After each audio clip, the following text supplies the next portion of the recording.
ఓం నమ శివాయ, శ్రీమాత్రే నమః. మిత్రులకి, శ్రేభిలాషులకి, అలాగే నన్ను ఆదరిస్తున్న మిత్రులందరికీ కూడా పేరు పేరు ధన్యవాదాలు. మిత్రులారా, మీ అందరికీ పరాదేవత ఎల్లవేళలా మీతో ఉండి మీ మనోవాంఛ నెరవేర్చాలని మనస్ఫూర్తిగా కోరుకుంటున్నాను. ఈరోజు మనం కొంతమందికి అనుమానాలు ఉంటాయి. మాంసాహారం తింటే దోషమా, ఎవరు తినచ్చు ఎవరు తినకూడదు అనేది కూడా చాలామందిలో ఉన్న అనుమానాలు. పూజలు చేస్తున్నప్పుడు సడన్గా మర్చిపోయి తిన్నామండి, నేను మంగళవారం శనివారం తినకూడదు అనుకున్నానండి, తిన్నానండి, ఏమన్నా అవుతుందా అని చాలామంది అడిగారు.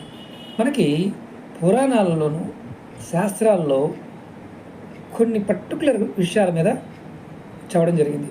అందులో ఎవరు ఆచరించాలి ఎవరు ఆచరించకూడదు అనేది కూడా దాంట్లో ఉంది. శాస్త్రం ఏం చెప్తుందంటే ఖచ్చితంగా మాంసాహారం తినటం దోషమే అని చెప్తుంది. అయితే ఇక్కడ కొంతమందికి ఆ దోషానికి సంబంధించిన ఇబ్బందులు ఉండవని కూడా చెప్పింది. వంశ సంప్రదాయాలు అంటే ఎవరైనా సరే, నేను బ్రాహ్మణ కుటుంబంలో పుట్టానండి, మా కుటుంబంలో మాంసాహారం తినే అలవాటు లేదు, కానీ నేను తింటున్నాను, అలా తింటే తప్పే అని శాస్త్రం చెప్తుంది.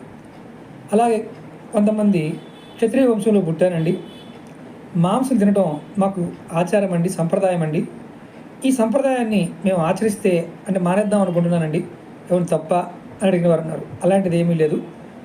మీకు మీ కుటుంబము మాంసాహారం తినే అలవాటు ఉంటే, దాన్ని సంప్రదాయం అంటే మీకు అలవాటుగా ఉంటే దాన్ని అనుసరిస్తే ఇబ్బంది ఏమీ లేదు అని శాస్త్రం చెప్తుంది.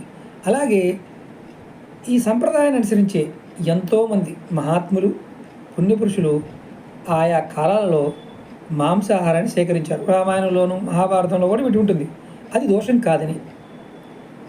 కానీ మామూలుగా అసలు మాంసాహారము తినని వారు కుటుంబాల్లో పుట్టి తింటే అంతకు మించిన దోషం లేదని ధర్మశాస్త్రంలోనూ పుణ్యపురాణాల్లోనూ దీని గురించి వివరణ ఉంది.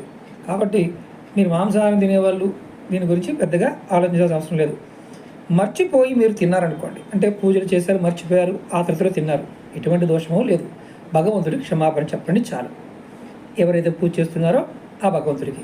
అలాగే కొంతమంది నియమం పెట్టుకొని మర్చిపోతూ ఉంటారు, అప్పుడు కూడా క్షమాపణ చెప్పండి. క్షమాపణ చెప్పి దీపారాధన చేయండి, ఆ దోషం యొక్క ప్రాబ్లం అనేది తొలగిపోతుంది. మీకు ఈ వీడియో నచ్చినట్లయితే లైక్ చేయండి, ఛానల్ సబ్స్క్రైబ్ చేసుకోండి, పక్కనే మన గంట సింబల్ని యాక్టివేట్ చేసుకొని 10 మంది మిత్రులకి ఈ వీడియోని షేర్ చేయండి. ఓం నమః శివాయ, శ్రీమాత్రే నమః.